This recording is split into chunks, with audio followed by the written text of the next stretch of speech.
Hello, I'm Patrick Boyer.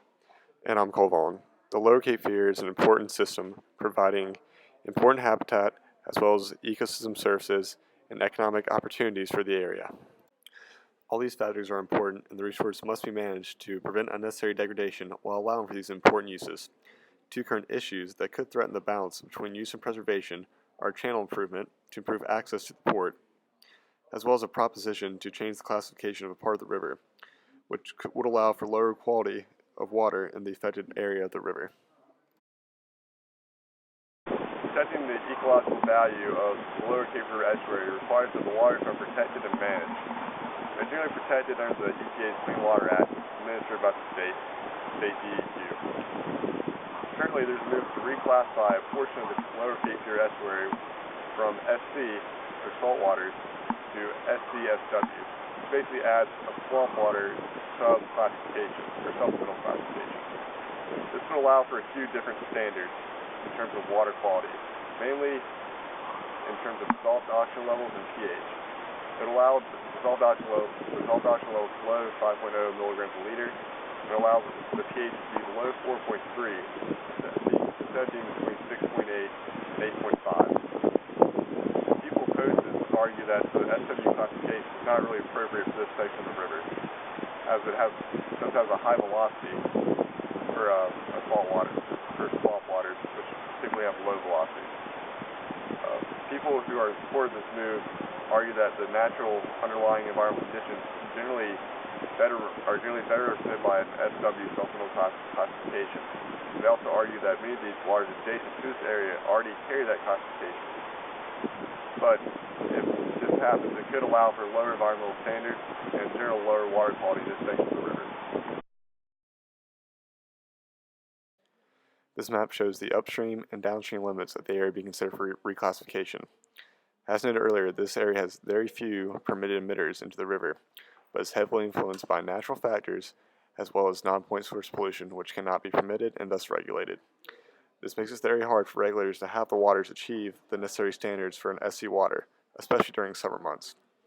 It should be noted the new reclassification plan would come along with a stringent management plan that would put very strict controls on any new permits for emissions to the river, as well as permits for more emissions from current emitters. However, the plan could still have serious impacts on the ecosystem and its health. Behind me, you'll see that there's a couple of small islands of where they've conducted dredging. In 2014, there was a draft plan done by the U.S. Army Corps of Engineers on trying to widen and deepen the shipping channel in the Cape Fear River here.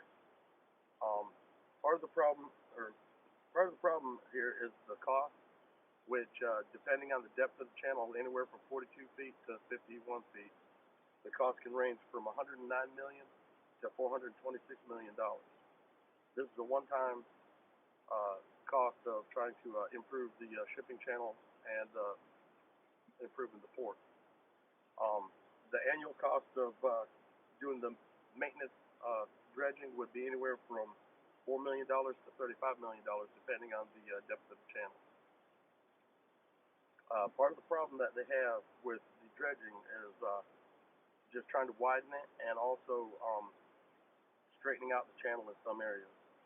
Downriver towards the mouth, towards Southport, they've got the Battery Island system, where it's a big S-turn for ships that come in, and they're talking about trying to straighten that channel out and get rid of the S-turn as much as they can, and they're going to channel it over to the east side of Battery Island instead of having the hard S-turn, where when large ships come into port, they've got to wait for the tide sometimes to be able to get up into the port, and that right there can cause delays in the shipping.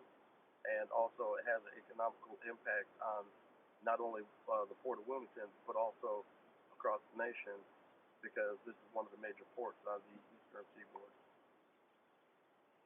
One of the other problems with the dredging is what to do with the spoiled material. They've got Eagle Island up near the port, which is at full capacity right now. So on the cost of dredging, it could make the cost go up because they may have to go ahead and take some spoils out to the EPA designated Wilmington dredge material disposal site, which is approximately five nautical miles out to sea from Bald Head Island. There are some smaller areas that they could deposit some of the spoils materials at, and also some of the material that is dredged, as long as it's the same kind of sand, they can use it for beach renourishment at some of the local beaches like Wrightsville Beach. Now behind me, past this dock out here, you'll see that that's one of the spoils islands that are out there.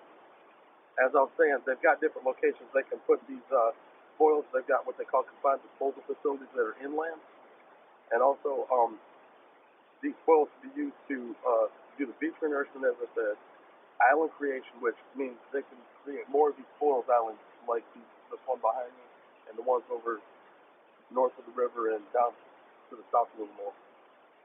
Also, they could use some of the spoils for wetland restoration or wetland creations also.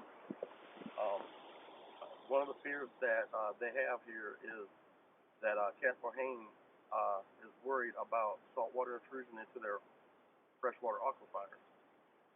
They haven't really proven this yet. More studies have to be done, but that's one of their fears about saltwater intrusion coming up and hitting the aquifer. There is a possibility of saltwater intrusion associated with the deepening and widening of the shipping channel. It can change the habitat and the salinity of the ecosystem. Signs of saltwater intrusion along the Cape Fear estuary are things such as dead plants and trees, like these bald cypress trees in this photo.